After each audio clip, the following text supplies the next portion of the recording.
we are going to learn. Subject is Science and Technology Part 2. Chapter number 3, Life Processes in Living Organisms Part 2.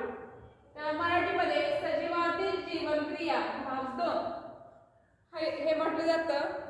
तर पाठीमागच्या तासाला आपण प्रकरण दुसरे जे आहे तर त्याविषयी माहिती अभ्यासली होती. हे चॅप्टर नंबर 3 बुकमधील पेज नंबर 22 वरती दिलेला आहे. कॅन यू रिकॉल म्हणजे थोडे आठवा. हा प्रश्न यावर्षी सिलेबसमध्ये तुम्हाला नाही. याचे 4 क्वेश्चन्स आहेत तर ते तुम्हाला सिलेबसमध्ये नाही. आता पुढचा पॉइंट बघूया. We have studied various life processes in previous classes. All those life processes, that is nutrition म्हणजे पोषण, respiration म्हणजे श्वसन प्रक्रिया, exertions उत्सर्जन संस्था से, sensation किंवा response, and control and coordination etc. These are the various types of life processes. They are essential to each living organisms to remain alive. म्हणजे प्रत्येक सजीवाला जिवंत राहण्यासाठी या प्रकारच्या लाईफ प्रोसेसेसची आवश्यकता असते.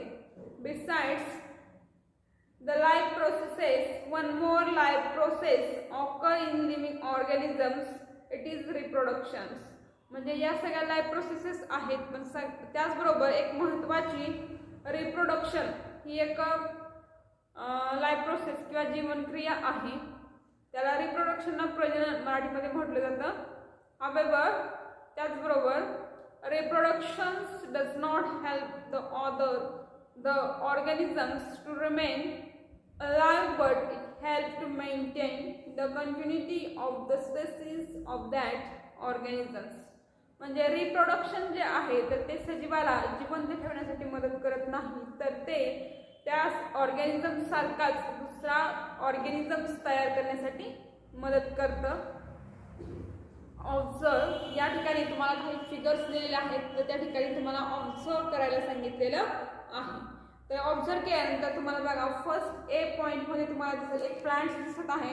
तर प्लांट्सला तुम्हाला या ठिकाणी त्याचे रूट्स जे आहेत तर ते रूट्स तुम्हाला तयार झालेले दिसतील आणि लीफ आहेत बघा.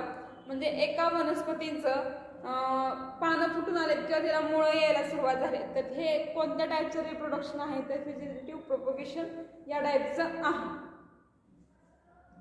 हे वेगवेगळ्या टाईपचे काही लाईफ प्रोसेसेस तुम्हाला दिलेले आहेत. क्वेश्चन काय विचारला बघा. Observe the pictures and tell life processes which you identified.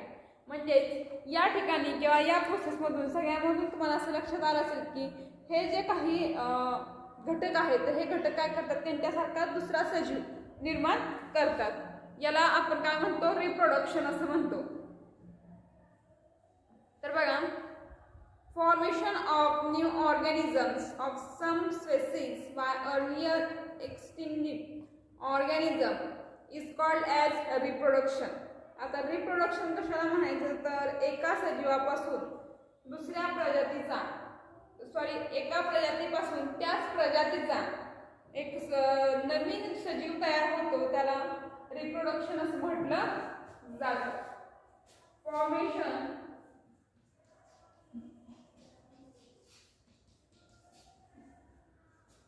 of new organism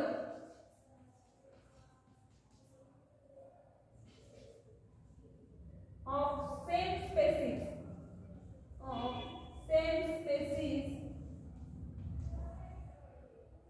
by earlier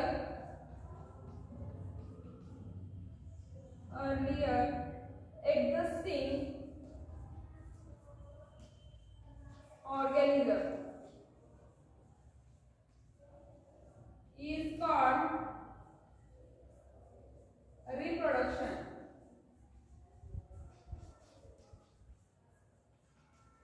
तर त्याला आपण रिप्रोडक्शन किंवा प्रजनन असं म्हणतो.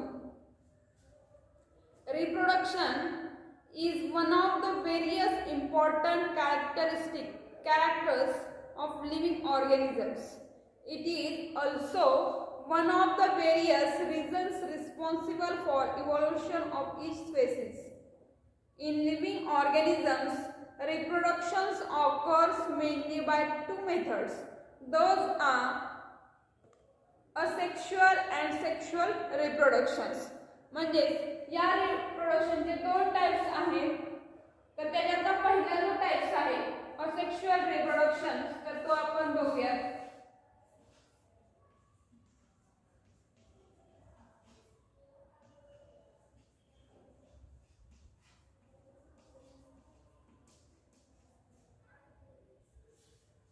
Process of formation of new organisms by an organism of same species without involvement of gametes is called as asexual production.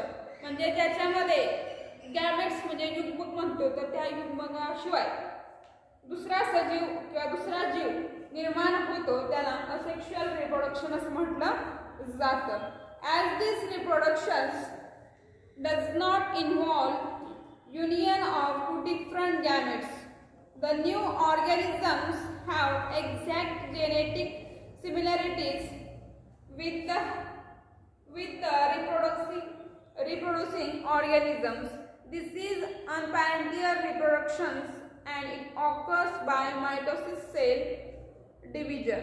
Absence of genetic recombinations is a drawback, whereas fast process is advantages of this reproduction method.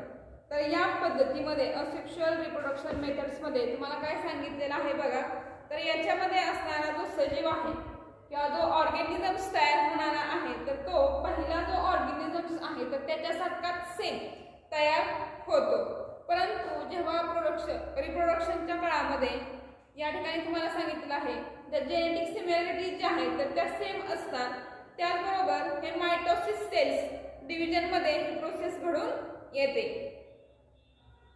तर आता हे जे asexual reproduction आहे तर त्याचे दोन main types पडलेले आहेत. तर ते कोणते आहेत ते बघूयात. तर फर्स्ट दिलेलं आहे युनिसेल्युलर होणारं म्हणजे युनिसेल्युलर ऑर्गॅनिझम्स मध्ये होणारं असेक्शुअल रिप्रोडक्शन आणि मल्टीसेल्युलर जे ऑर्गॅनिझम्स आहेत तर त्याच्यामध्ये होणार आहे रिप्रोडक्शन आपल्याला बघायचं आहे. तर फर्स्ट आपण बघूया युनिसेल्युलर ऑर्गॅनिझम्स मध्ये होणारं unicellular organisms asexual reproduction in unicellular organism. Unicellular म्हणजे एक पेशीय, ठीक आहे.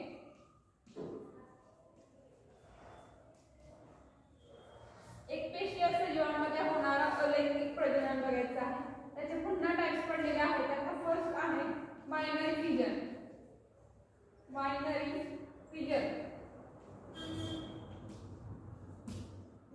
फिजन बघा.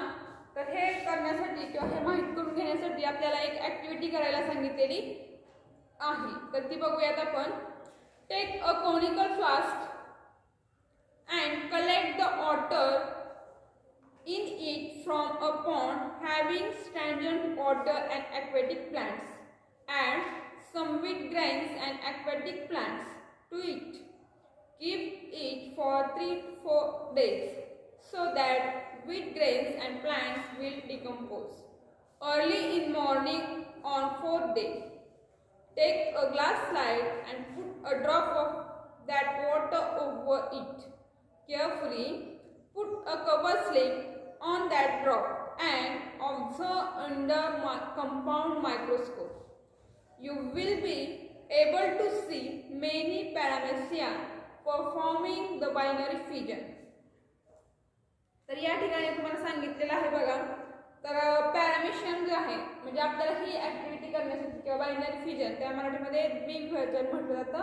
तर हे करण्यासाठी आपल्याला काय करायचं आहे तर एका चंचुपात्रामध्ये खूप दिवस साठलेलं पाणी, त्याच्यामध्ये असणाऱ्या वनस्पती ह्या घ्यायच्या आहेत आणि त्याच्यामध्ये गव्हाचे दाणे थोडेसे टाकायचे आहेत आणि हे 4-5 दिवस तसंच त्याचं डिकम्पोजिशन म्हणजे विघटन होऊन द्यायचे आणि विघटन झालेलं पाणी घेऊन त्याचं कंपाऊंड मायक्रोस्कोपमध्ये ऑब्झर्वेशन करायचं आहे.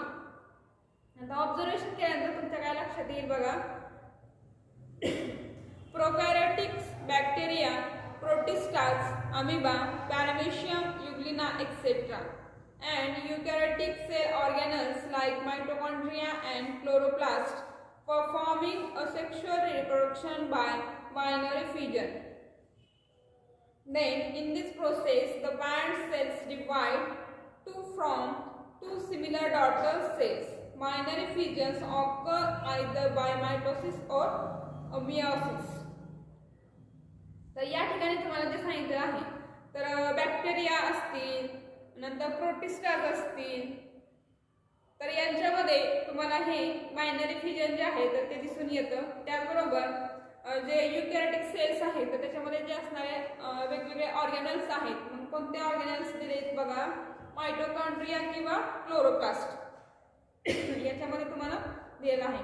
तर तुम्ही पॅरामेशियमचं बघू शकता. पॅरेंट्स ज्या सेल्स आहेत तर त्या पॅरेंट सेल्सचं डिव्हिजन होऊन डॉटर सेल्स ज्या आहेत तर त्यामध्ये रूपांतर होते. किंवा अमिबाचं सुद्धा दिलेलं आहे, म्हणजे एका पॅरेंट सेल्स पासून 2 डॉटर सेल्स तयार होतात. हे अमिबा, पॅरामेशियम किंवा युग्लिनाचं तुम्हाला दिलेलं आहे. Axis of fission division is different in different protistas. For example, amoeba divide in any plants due to lack of species set. Hence, it is called simple binary fission. Paramecium divide transfer binary fission, whereas Euglena by longitudinal binary fissions. Binary fissions is usually performed by living organisms during favorable conditions, that is availability of abundant food material. तर या ठिकाणी अमिबाचं जे binary fission दिलेलं आहे तर axis किंवा अक्ष म्हणतो तर ते सिंपल आहे. ठीक आहे. नंतर पॅरामेशियमचं ट्रान्सवर्स म्हणजे आडवं होणारं बायनरी फिजन्स तुम्हाला या ठिकाणी दिलेलं आहे. नंतर लॉन्जिट्युडनल दिलेलं आहे, म्हणजे उभ्या पद्धतीनं होणारं हे बायनरी फिजन आहे. नेक्स्ट बघा, मल्टिपल फिजन, बहुविभाजन असं म्हटलं जातं त्याला मराठीमध्ये. Asexual reproductions by multiple fission is performing by amoeba and other similar protistas. Amoeba stop the formation of cyclopodia and thereby movements whenever there is lack of food or any other types of adverse conditions. तर हे जे multiple fission आहे तर ते शक्यतो अमिबामध्ये केलं जातं. आणि हे करते वेळी बघा, अमिबाला जेव्हा कमी प्रमाणावरती अन्न भेटतं किंवा इतर त्याला परिस्थिती तयार नसते, अनुकूल परिस्थिती नसते, तेव्हा it's become rounded and from protective covering plasma membrane. मग जेव्हा त्याला पुरेसं अन्न भेटत नाही किंवा पुरेशी त्याला ग्रोथ होण्यासाठी कंडिशन भेटत नाही तर तेव्हा काय करतो तो स्वतःभोवतीच एक काय करतो covering, round and perform protective covering करायला सुरुवात करतो. अँड अराउंड प्लाझ्मा मेम्ब्रेन भोवती तो काय करतो राउंड मारायला सुरुवात करतो. सच insisted amoeba or any other protista is called as cyst. मग अशा प्रकारचं स्वतःभोवती राउंड मारल्यानंतर एक सिस्ट तयार होतो. Many nucleus are formed by repeated nuclear division in the cyst. मग स्वतःभोवतीच एक आवरण तयार केल्यामुळे याच्यामध्ये असणारे जे न्यूक्लियस आहेत तर ते न्यूक्लियस जे आहेत तर ते काय होतात, त्यांचे डिव्हिजन्स म्हणजे विभाग व्हायला सुरुवात होते. म्हणजे एक न्यूक्लियस असेल तर याच्या भोवती अनेक न्यूक्लियस त्याचे डिव्हिजन किंवा वाढायला सुरुवात होते. It is followed by cytoplasmic division and thus many embryos are performed. The remains insisted till there are adverse conditions. Cysts break open and arrival of favorable conditions and many amoebas are released. तर या अमिबाला favourable जर conditions भेटली तर ते काय होतात, याच्यामध्ये जे डिव्हिजन झालेले होते सायटोप्लाझम मध्ये तर ते हे फुटते किंवा ते ब्रेक होते. हे सिस्ट ब्रेक झाल्यामुळे काय होतं, याच्यामध्ये असणारे अमिबा कसे डॉटर्स अमिबा म्हणजे नवीन तयार झालेले तुम्हाला अमिबा दिसतील. तुम्ही आकृतीमध्ये बघू शकता, पुस्तकामध्ये तुम्हाला दिलेली आहे. आता नेक्स्ट पॉइंट जो आहे तर तो बडिंग आपल्याला बघायचा आहे. तर यामध्ये तुम्हाला काय सांगितलंय बघा, बडिंग मध्ये, बडिंगला मराठीमध्ये कलिकायन असं म्हटलं जातं.